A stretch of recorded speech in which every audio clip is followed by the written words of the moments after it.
خواتین اپنے مادر حضرات سب کو میں سب سے پہلے مبارکباد پیش کرتا ہوں۔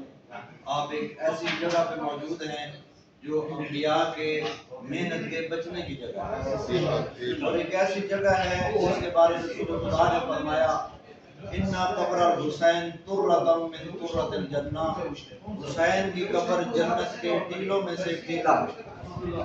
آپ اس وقت جنت میں موجود ہیں، اور پھر آپ کا اتنا مقام ہے کہ فرمایا گیا ہے کہ زہر حسین جب تک کربلا میں رہتا ہے اس کا کھانا جنت سے آتا ہے۔ آپ جنت میں موجود ہیں، آپ یہاں پہ زید صاحب کے مہمان نہیں، آپ امام حسین کے مہمان ہیں۔ آپ کی میزبانی امام حسین فرما رہے ہیں، اور یہاں پہ ابھی میں آپ سے ایک عرض کرنا چاہتا ہوں، اچھا مہمان وہ ہوتا ہے جو میزبان کے گھر جا کے خواہشات کا اظہار نہ کرے۔ آپ یہاں پہ آتے ہیں نا، میں نے اکثر زائرین سے سنا ہے، اکثر زیارتوں پہ آتا ہوں تو یہی کہتے ہیں کہ میں تو امام سے اپنے لیے بیٹا مانگنے آیا ہوں۔ میں چھوٹی سی ایک مثال دیتا ہوں، میں بھائی زید کے گھر مہمان بن کے جاؤں اور چائے پینے کے بعد کہوں کہ میں تو آپ سے ایک گھڑی لینے آیا ہوں، مجھے گھڑی چاہیے، انگوٹھی لینے آیا ہوں، میں اس لیے آپ سے ملنے آیا ہوں، کیا زید بھائی مجھ سے ناراض نہیں ہوں گے؟ یہاں پہ آئے ہیں تو یہاں پہ خواہشات کا اظہار مت کریں۔ یہاں پہ آئے، امام جانتے ہیں کہ آپ کو کیا چاہیے، بس آپ مانگیں تو کیا مانگیں، زری پہ ہاتھ رکھیں، امام کو سلام کریں اور کہیں کہ مولا بڑی مشکل سے پہنچے ہیں یہاں پہ، ہماری زندگی ایسی بنا جیسی تجھے پسند ہے۔ یہ چیز مانگ، پھر امام کریم خود جانتے ہیں کہ آپ کو کیا عطا کرنا ہے۔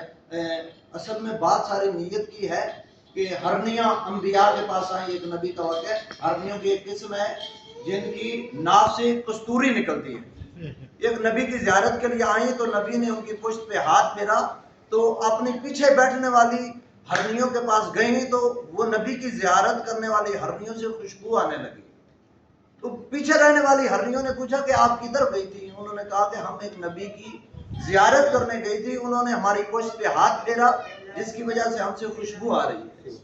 تو پیچھے بیٹھنے والی ہرنیوں نے کہا ہمیں بھی اس نبی کی زیارت کرواؤ، ہمیں بھی یہ شرف ملے کہ ہمارے بدن سے خوشبو آئے۔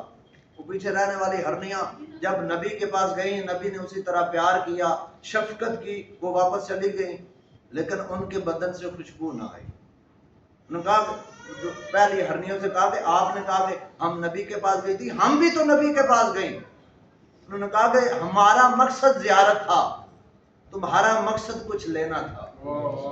جو کوئی زیارت کے لیے جائے اسے یہ سب کچھ عطا کرتے ہیں، جو گھر سے چل کے اس لیے آئے کہ میں مانگنے جا رہا ہوں تو پھر قسمت سے ملتا ہے۔ صرف ایک بات مانگے کہ مولا ہم آئے ہیں تیرے در پہ، زندگی ایسی عطا فرما جو تجھے پسند ہے۔ پھر وہ کریم ہے، وہ بہتر جانتے ہیں کہ تجھے بیٹا دینا ہے یا نہیں دینا ہے، تجھے بیٹی دینی ہے یا نہیں دینی ہے۔ یہاں پہ آئیں، امام کو سلام کریں۔ آپ ایک خوش قسمت ہے زائرین میں سے ہیں جن کو کل کی شب جمعہ بھی نصیب ہو رہی ہے۔ قسمت والے وہ بندے ہیں جن کو شب جمعہ امام حسین کے حرم میں نصیب ہوتی ہے۔ اور میں ایک ریکویسٹ کروں گا، یہاں پہ اپنا وقت اس طرف نہ گزار دینا کہ آج کھانے کو ملا کیا ہے، اس طرف نہ گزار دینا کہ آج میری شاپنگ کتنی رہ گئی۔ یہ ساری چیزیں پاکستان سے مل سکتی ہیں۔ زیادہ سے زیادہ کوشش کریں کہ حرم میں وقت گزرے، لذات کی طرف آپ نہ دیکھیں۔ میں نے تو یہ بھی پڑھا ہے کہ کربلا میں آئیں، غسل ضرور کریں۔ دیکھیں کتنی سادگی کربلا میں ضروری ہے۔